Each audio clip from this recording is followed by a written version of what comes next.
Hi, this is Tony Ruggiero here on the Tour Coach Podcast, where we bring you the best mental coaches, fitness experts, teachers, players, everything from my journey in the game of golf to help you learn to play better golf, teach better golf, and enjoy the game. Come on in, we're going to have some fun. All right, so joining us here on Golf Coach Development and the Tour Coach is my good friend Justin Parsons. Adam Schriber is going to try to join us here in just a bit, coming off his big U.S. Open win with J.J. Spaun. And I think, Justin, I want your thoughts on it first. But I thought the cool thing about J.J., I mean, it just shows you, from you saw all the stats and the stuff. And I think Monday morning qualifier guy put the thing up of his list of years and where he was in Canada. Tour card bouncing back and forth. I mean, it just shows you how hard the journey is, and not everybody is a Scotty Scheffler, a Justin Thomas, or a Rory. And there's a lot of different paths. And I think you can, as a coach and teacher, I use it as motivation for some of my guys that are Corn Ferry guys or play in Canada. Because I'm sure, Justin, you've had guys that get to the point also where they question, is it worth to keep going and so forth like that. Curious what your takeaways were from it and what these folks can learn. Well, I mean, certainly, JJ has put his head up in some big golf tournaments and won a couple of golf tournaments in the last couple of years. And I think we need to make sure that we don't detract from the incredible accomplishments of a player. Right. And I think we always want to try and make sure that we use the primary is always the player. The player is the person who puts the performance in. They're the brave ones under pressure trying to tackle that very, very difficult golf course like JJ did. I think that he has exemplified somebody who has worked very, very hard to become technically proficient, and I think Adam has been a big part of that. An excellent ball striker. You could see just how reliable his little left to right shot, how many fairways he hit. He played a fabulous opening round, and and he also played a fabulous closing round when he was, 5 over after 6 holes, and a lot of people would have taken that this day's not going to go well for me. I'm gonna, I can kind of mail it in from here, and he kind of did the opposite and got himself into a situation where he was given the opportunity to go win a golf tournament. And he did that. So. From my side, I think you're right. I think it does.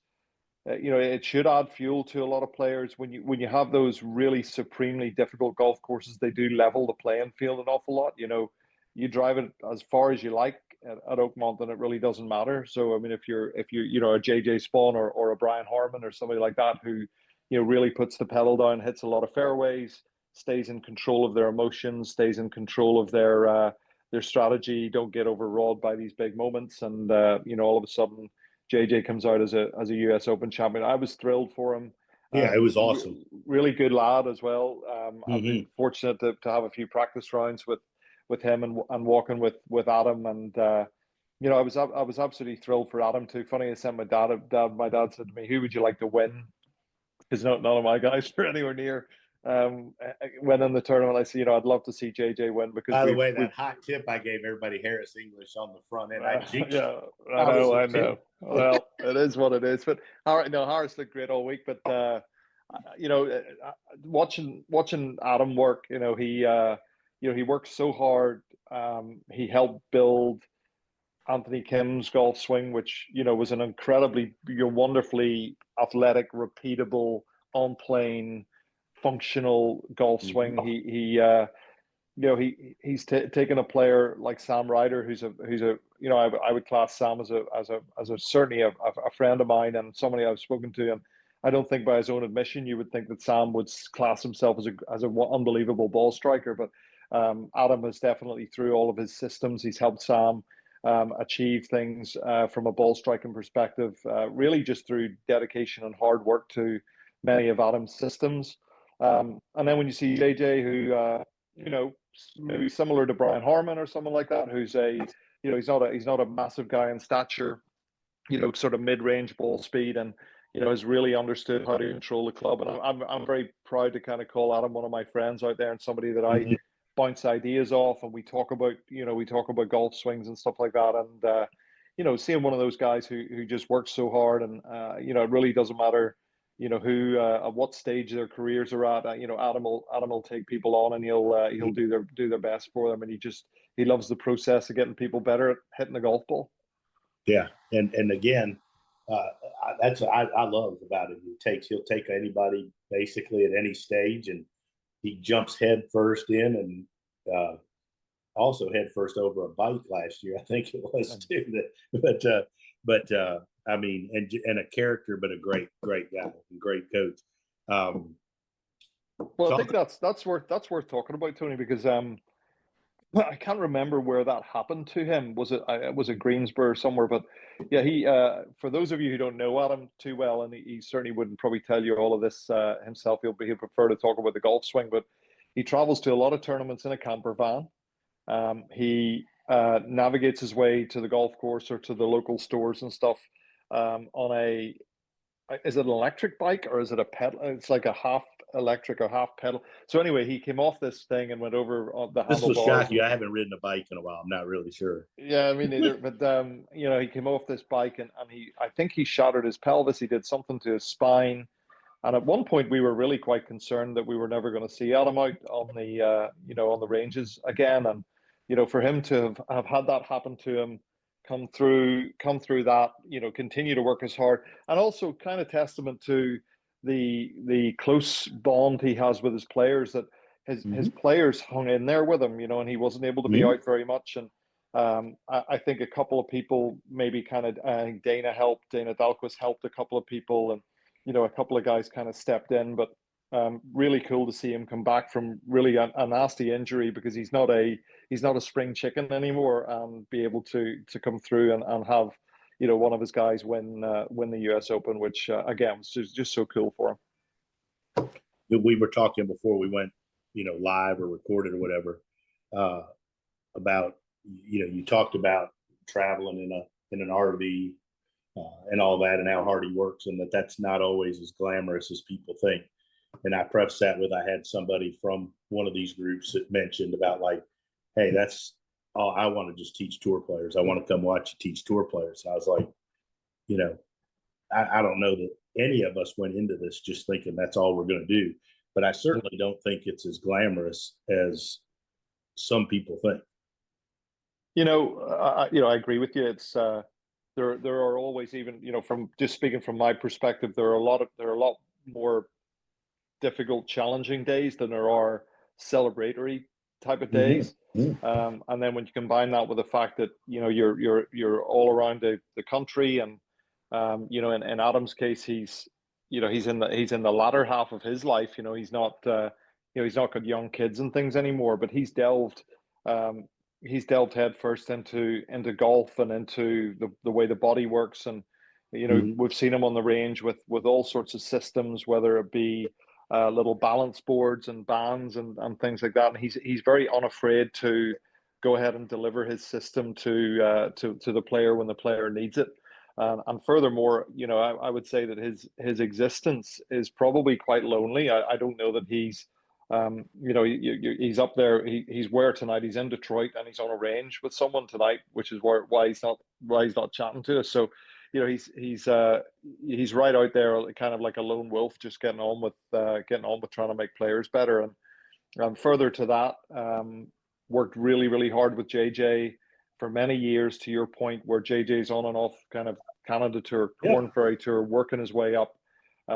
So I mean, if JJ's not making that much money at that point, Adam's certainly not making much money from JJ at that point either. So I think those of you who look at kind of what we do, have to recognize that there's a lot of sacrifices that come from what we do. And Adam's someone who has made those sacrifices, always with a smile on his face, and sometimes with a broken pelvis. But it's always good to see him out there. We have any questions from anybody? Anything anybody wants to talk about? Well, hopefully Adam's going to be able to join us here shortly. May or may not. Don't know. Hopefully he's coaching the guy up and the guy starts striping it. We've all had those evening sessions. I can tell you, nobody wants to be there at 7:30 on the round, right after the first round. So Anybody have any questions or anything they want to talk about? I'll tell you one more quick Schreiber story, T-ball. Oh, will be good. Yeah, it's a kind of proves to how much he loves golf, like JP was saying. So 24 players, I think it was Saturday, was when Sam Ryder made the most birdies in a round at the Players Championship. I think, is that correct? Was that Saturday? That rings a bell. Yeah. Friday or Saturday. I got a ticket, thankfully, and Jackson doesn't drink much, but we had a couple tequilas. We were sitting on 17. Here comes Sam Ryder from 16 green to 17, and who is hustling through people as best he can to get a vantage point to watch him hit one on 17, Adam Schriber. Yeah. And he goes to so many tour events and rounds and watches his guys actually play the game. Mm-hmm. That guy, I think, epitomizes the love of golf, but also sacrifice for the game. Well, he was talking, and also caddies, Tony as well. I mean, yeah. I caddied in Napa, and I think he may have. He's caddied 2 or 3 times. Even since his injury, I think he's been on the bag for a couple of people, which, with what happened to him was pretty remarkable. And I mean, we saw him. We sat at a table with him at the U.S. Open on Wednesday evening before, and I mean, he was talking about a golf tournament he was getting ready to go play in too. That's right. Yeah, he loves it. Loves playing. Goes. Yeah. Hits balls. Finds places to go and play when he's on the road and stuff like that. And you gotta really admire someone who still loves doing that. And he always, every time I have a conversation about him playing, he goes, if I just get to the tees that are right for me, I can still put a beat down on some of these guys. As long as I'm not going to do it from 7,500 yards, but if you put me on 6-8, I can still hang with these guys. He loves the sort of competition. Yeah, and it'd be worth talking, Tony, about some of the from my understanding with Adam. He really builds golf swings from the ground up. He looks very much at how the lower body works, similar to some degree the way that you will train a lot of your players. I like all his stuff. I'll be honest. I wouldn't say steal it, but I watch all the stuff he puts out. And if you were to ask me, like somebody you say that teaches like in a similar type way and has things like he would be the top of my list. I mean, and Jackson, who's worked for both of us, could probably answer that question better than anybody. But I love what he does. It's very athletic, very much from the ground up. A lot of single leg work that he does. Mm-hmm. You see his players doing a lot of single work stuff. And then, he really gets into core stability and how the core responds to striking skills. It was fun watching his Instagram stuff. Those of you who haven't seen it need to go on there, and he puts these, lovely little things up where it's like really fast strikes on medicine balls and throwing medicine balls against walls and things like that. And he performs all these himself to obviously try and keep that ball speed and that strike up as he does it. But and I think similar to you, he likes to put in that foundation of things. I've asked him through the years about what he thinks about some of the work I'm doing with Harris or with Brian Harmon. And more recently he talked to me about JJ's golf swing, and we talked a little bit about the fact it gets a little bit looser at the top with his driver, but it kind of has to, he has to kind of complete a little bit more and get a little bit more ball speed out of it. Jackson, he's trying to get in. Can you send him the link via text? And he and I kind of talked about whether JJ's golf swing needed to be more stable through the bag. And that was a really, it's really cool talking to an expert like him from my perspective, and then to see him go on to the success he's had is pretty cool. So, all right, well, let's hear it. What's it been like? Anything changed lately? No, not really. I mean, it's, right back to reality. PGB tour. I got a couple questions that a couple folks had actually sent me. Sure. If it's okay, Jax, I was going to read a couple of them that people had texted me. Was kind of going through when you get a player. We commented, we gave you the longest introduction by far and greatest introduction we've ever given a teacher on one of these. But talking about all the work you've done with JJ, and I think people don't always understand that the path to winning a major or winning a tour event isn't always a straight line up, and there's good times and there's bad times. how do you help? How did you help JJ during the times when they weren't always good? And how do you approach players that you get that aren't at the top and working their way up, handle those ups and downs? Yeah, I mean, it's like honestly, like I've been yeah, we've had some dark moments. You know, we were searching for the right matchups for him. He wasn't hitting it great. He was finding a way to miss cuts. I mean, this was the end of last year. You know, we're 160th on the money list. 8 weeks maybe to play in the season, something like that. You know, looking like, hey, we better get it together or we're going to be looking for a job. You know, so it's a little bit of stat work, like analyzing, hey, buddy, if we do this better, you know, we got 2 shots around here or whatever, you know, but then there were some demons, you know, missing 2-footers to miss a cut, donking wedges in the water to miss a cut. You know, it's hitting the odd driver, like out of nowhere, been driving it great. All of a sudden we hit it off the planet to miss a cut, like stuff like that. So they were definitely not, I don't think it was mechanical, you know. I think that was fear of failure and, you know, stuff like that. I think one of the biggest things he's learned is giving himself the permission to fail, you know. And I think that's massive for any professional golfer. You know, if you're going to play at your highest level, you got to give yourself the permission to fail. And I think he figured that out somewhere along the way. And I think that unlocked a whole new world for him. You know, and I made up some stuff, honestly, for taking my way. Like, you know, told some stories that were maybe embellished a little. No way. What's that?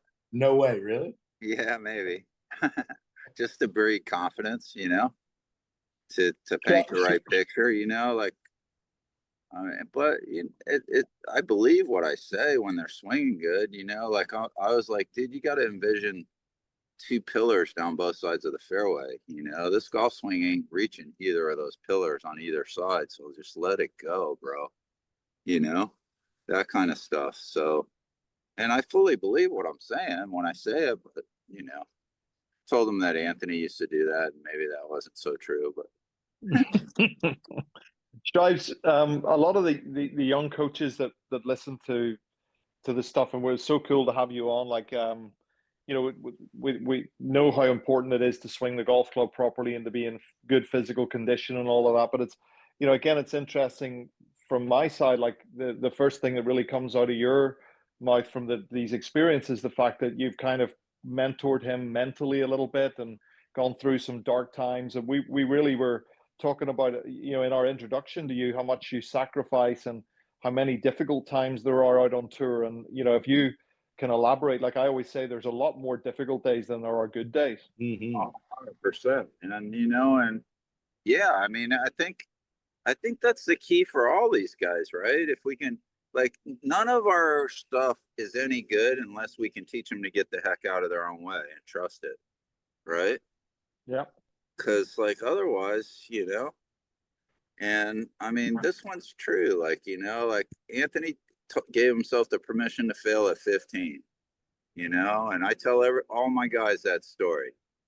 And, you know, this kid lost player of the year, AJGA at 15, and he's like, that's the last time, Schriber, I try and not hit a ball somewhere. It's like, from now on, I can live with myself if I go down trying to hit it where I want to hit it. And that's massive, dude. 100%. You know? Because how else are you going to figure out if you got it or not? Right. You know? Yeah. At the end of the day. But yeah. And I've been spoiled. I mean, I feel like he spoiled me because, yeah, maybe the tough life he had, golf was never going to be more important than golf should be. Right? Mm-hmm. And most of us don't live in that reality, you know? And like, I mean, I for the longest time until Scotty came along, honestly, I had the question, is it possible to be the best in the world without a backstory? You know, without something causing some big chip on your shoulder. You know what I mean? To create that FU that you need to be the best. Sorry, the second go that back door, I'm about to lock it. All right. Are the shuttles aren't leaving yet though, are they? No. All right, cool. That's more of the glamorous tour, I'm the good. glamorous parts All of right, tour thank life. you though. Thanks for letting me know. Shutting Shri- it down tonight, baby. Shrives the glamorous part, porta potties and shuttles. Yeah, right. Like if people, yeah, like that was all that U.S. Open stuff was great. I was just on this range with Sam for hour and a half after we shot even par when everybody's lighting this joint up. Yeah, It's been swinging good, and we're trying to figure out why we didn't perform. You've been there. We've all been there too many times, man. 100%. I got a question for you because I deal with. I'm just curious how you when you have a guy shoot even par, he's been playing great golf, right? And he comes in after that, everybody's lighting it up. What's your approach? And Try to explain figure out that there's not a big difference between shooting even and lighting that place up and where. No, I know, but it's like figuring out. Like he lost some face control, which kind of killed our wedge numbers, killed the confidence on some tough pins. That we got to be able to get after. So I actually feel like it was a really productive session. And he figured it out again. Mm-hmm. That's I think that's what we got to do, especially on a Thursday, right? Right. Yeah. Got to lead him down a path where he figures it out and he's got something that he feels like, oh, hell yeah, I'm going to go get it tomorrow.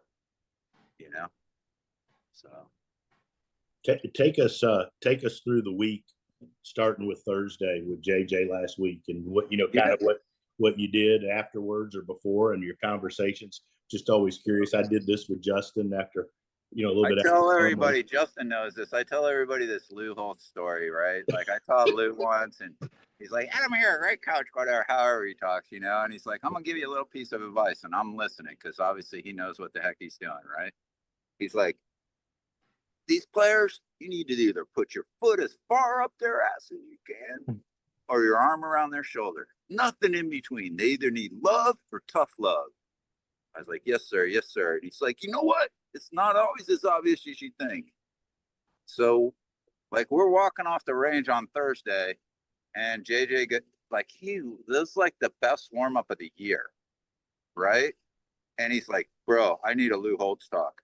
I'm like, "What?" Thinking like, you gotta be feeling it right now. And he's like, "Man," I'm like, "What's going on, dude? You didn't miss a shot." He's like, "Yeah, I feel like I got to play perfect golf and this place still might eat my lunch." I'm like, first off, that doesn't exist. Perfect golf. I said, secondly, like players, did you play perfect golf? You haven't showed up with perfect golf. If we ever do, we're going to win by 10, but I don't think perfect golf, such a thing exists. I said, what exists and what you did unbelievable at players and what we need this week is a perfect attitude. And I said, look, our tagline from now till the end of the week is going to be, are you going to react or respond? Because you're going to hit some shots at Oakmont that you think are money and they're going to turn out like ass. Right? I mean, quite frankly, and you're going to get some breaks. And, the irony of the whole week, so he went and he played, and I mean, bogey free. Are you kidding me? Like, Unreal. Like, yeah, 900 to 1, unreal. But, right? Like, how great. Wish you could have told me ahead of time. No shit, right? And it certainly it wasn't what I was seeing coming off the range, right? But I mean, and then it's like, everything's good. Not really any issues the rest of the week. Like we talked about it. I'm like, bro, you're swinging so good. Like, get your numbers, decide on your shot, make sure you decide a smart shot, and then let it go, man. You like, it's the best you swung since I've known you. Your misses are going to be tiny, so just trust it and let it go.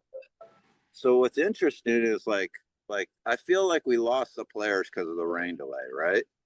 Okay. And if we play Sunday night, my head, at least we get it done. Okay.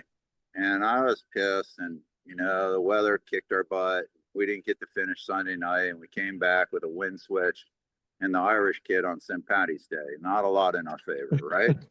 Like, let's face it. Okay. And then we just watched full send off the first tee and flush it on 17 in the drink, and like, what are you going to do as a coach? I mean, he performed. we tried to do everything we could. We got the TrackMan into the wind, practiced a shot on 17, same setup, same line, everything. Thought I was doing everything right, right? Mad fail. And so you got to spin it, right? Like he performed, he hit a good shot. You don't want him to take away a negative. So you're like, bro, it's going to come back to us in a bigger, more meaningful situation. You know? And so, like, I feel like we don't win this tournament without that rain delay, right? Because the way he got effed on those first 8 holes and the attitude he had in the locker room was pretty scary, you know? And so, you know, in the locker room, I was like, all right, here comes the size 15, you know where. You know, because he's just pitching. And I mean, he's like, can you believe these breaks? And I'm like, no, the golf course bent you over, buddy. Like, that's as bad a breaks as I've ever seen anybody get. We can leave right now. I said, but will we have taken 4 back with 10 to play? You know, like who wouldn't have taken that at the start of the week, right? So, you know, like you can go play these last 10 and make this moment bigger than it is, or you can realize those 2 little girls are what's really important and just go compete like you know how and put golf where you want it. I'm like, I promise if you make it bigger than it is, you're not going to like yourself come Monday, Tuesday. And I think that's what he did well, you know, went back out, reset his attitude. And he goes to me, I was doing everything you said. I was getting my number. I was fully trusting the process. I was letting it go. I even did it the first 4 holes today. But after that break on 4, now I've been guiding that son of a bitch everywhere. And I'm like, well, the choice is yours, bro. I said, you know what works, man. You know? Said, no regrets, you know? So super proud of the kid, man. He's awesome. He's really good, man. He's really good. He's a straight flusher, man. Mm-hmm. And he's a great kid and a great dad. That stuff, you know. That's more important. You guys know how important that is to me. So, you know, Brilliant. it's cool stuff. We have any questions, Jackson, or me and JP just gonna keep asking? You can keep firing, T-Ball.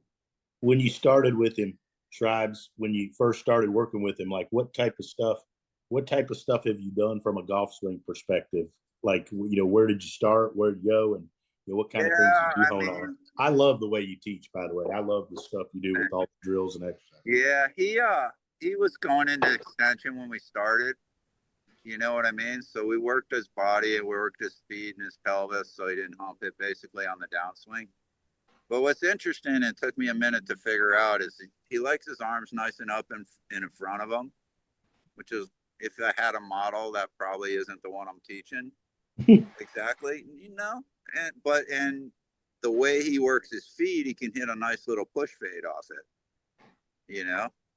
So it's a fade from underneath, if you will, or fade from on plane with a lot of rotation. Mm-hmm. And it took me a little bit to understand the matchup exactly that he wanted, and I felt like, you know, gave him the most confidence, in all honesty. Mm-hmm. You know, and it really isn't, you know, it isn't exactly like what I was used to, but I like it. You know, and I like. Stripes. Go ahead. Further to that, but you know, again, for these guys sort of listening, you know, obviously you've got an idea in your mind as to that we all do as to how you'd like the golf club to be swung, and then JJ, obviously a very talented player, comes and he's got a little bit of a different feel, and you've then adapted to what he felt and what gave him confidence. And I think it's very interesting, and for those younger coaches, just how much that you have to put the player first in those situations. Yeah, I think you do that better, as good as anybody I know, man. You know, like the varieties that guys you teach, and they all swing nice and all have room for error, yet they're definitely no cookie cutter models. You know, I appreciate that. I really do, and it's like, I mean, that's how I'm learning, is from that stuff, you know, and all what we're all doing, you know, and yeah, it's a different matchup than like what I would have said was my model, but it's a powerful matchup, especially for what he can do. You know what I mean? And well, when I see a guy being able to aim down the left half of the fairway and just stripe it for 4 days around a place like Oakmont where your heart's in your mouth because you know anytime you miss it, you're going to make a bogey or worse. I mean, that was incredible golf. No, it's nice, man. You know, and it's nice to understand what makes them feel that. You know, and it's a little different than like. It's a little different than if you had a kid at 14 and you're going to make him as strong in all the areas you wanted to make them and how you would design that golf swing, right? But he's obviously very good, was an All-American in college, you know, never really had a coach, kind of did it all on his own, you know, tinkered with a couple coaches on tour, never really had much success. But so he's obviously got boatloads of talent. Yeah. You know? And then it's understanding what his body can and can't do, and you know, taking advantage. Like his feet are his superpower, in my opinion. You know, like he's a skateboarder. For him to generate, like he's generating, you know, mid-high 170s with not much effort off of that little frame. You know, and I think that's pretty damn efficient. So, you know, and like. He's communicated really well through it because that's helped, you know, that's everything to a coach, right? Like you're only as good as how well they communicate to you as far as being able to lead them down the right path. 100%. You know? And maybe I'm not saying it the best way, but no, you're saying it perfect. That's you're what saying it's it all perfect, about, right? you know? So it's like, and the mind stuff, man, without any of that, none of our work works. Right. You know, like we got to free them up somehow too. So we all got to be a little Doc Rotella at times or whatever, you know. We have any questions from anybody for Shribes? We got about 7 minutes because we set this to start at 7 and we're not very technologically advanced. Any of us could work with Zoom. And there's a shuttle in Detroit. Anyway, yeah, we don't want you to missed miss it already. the show. Yeah, It's not like I got to walk through a bad neighborhood or anything to get back. couldn't think of a better town for it to happen. But right. Oh man, the best was when I'm on my electric bike in Houston and not in a great spot, and my phone dies and no GPS. Now my electric bike is blinking because it's dying, and I'm like, oh boy, this is gonna get interesting. Unfortunately, I limped into somewhere I recognize, but yeah. Jackson, I think we had a question. If you want to read it real quick, we got 7 minutes, 6 minutes. Can you elaborate more on the matchups you found to make JJ better? Yeah, like so his matchup would be, say, less of you know, like I would have said Anthony had the traditional load, like spine to the right, upper body kind of slightly off the ball, you know, looking for that diagonal line at the top, so to speak. You know, JJ's almost like more like a Scotty, where the pelvis is shifted to the right, upper body's almost, or spine's almost zero at the top, right? There's been pretty good bit of rise in the lower body and hopefully some tuck, right? So now it sits down, expands, and he can really leverage the ground with his feet. Like it's all designed to really take advantage of his superpower, really, which I think is his feet and his ability to turn, right? It's interesting, Shrives, that you mentioned that because you know I think Nicholas shared that pattern with Scheffler. Louis Oosthuizen also shares that kind of pattern. Yeah, that little I agree with you. That little lateral load, and it's a difficult thing to teach because you get them you get a guy into reverse spine, and then all sorts of terrible things happen. But there's that little nuanced ability to load the pelvis and stay centered without getting into reverse spine. That's really interesting. Right. And the right push for the feet through the feet in that load creates a natural fall, you know? Right. And a nice push out, you know? So it's like fallback seems to be the nemesis to me for that pattern. Yes. Right. Right side bend and too much right side bend, too much fallback, too much lower half out from under you. Yeah. Right. Not a good extension pattern, that one. I'm getting some kind of funky ass marketing call here. Tell them you're not interested. I'm not. Spam Central. All right, there you go. Jackson, we got anything else? We've got 3 no, minutes. sir. Well, Shribes, thanks for taking the time to do this. I know you guys. Yeah, sorry I'm such a cluster, man. You know how it is. So. That's totally. And congratulations. Well Drives- deserved and happy for you. Stripes, are you going to Scotland? Are you going to Scotland? I am. Beautiful. How about that? You gonna take the RV? I'm not taking the RV. I'm going to Scotland and Ireland. Beautiful. Hey. May I'm going to take you to a couple of places in Portrush. Hey, JP, I want to stay a few days in Ireland, so I gotta get a few hot spots from it. Mate, I'll hook you up. Yeah. All right. Love You're it. the best. Thank you, brother. Congratulations. Join the You Shribes. guys are Thanks the for doing best, it. man. I miss you guys. See you soon. You're the best. Take care.